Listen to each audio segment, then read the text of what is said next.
শেষ। একজন যাদব সেই পথ দিয়ে আসছিল, তিনি ওই লোকটিকে দেখে পথের ওপর দিয়ে কাপড়ে চলে গেলেন। শেষ এটা। তেমনি একজন লেখক সেই জায়গায় এসে বলল, আর লোকটিকে দেখে তিনিও পথের ওপর দিয়ে পাশ কাটিয়ে গেলেন।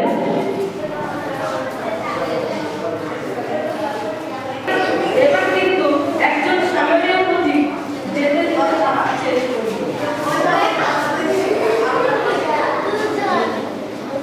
কে করে গালে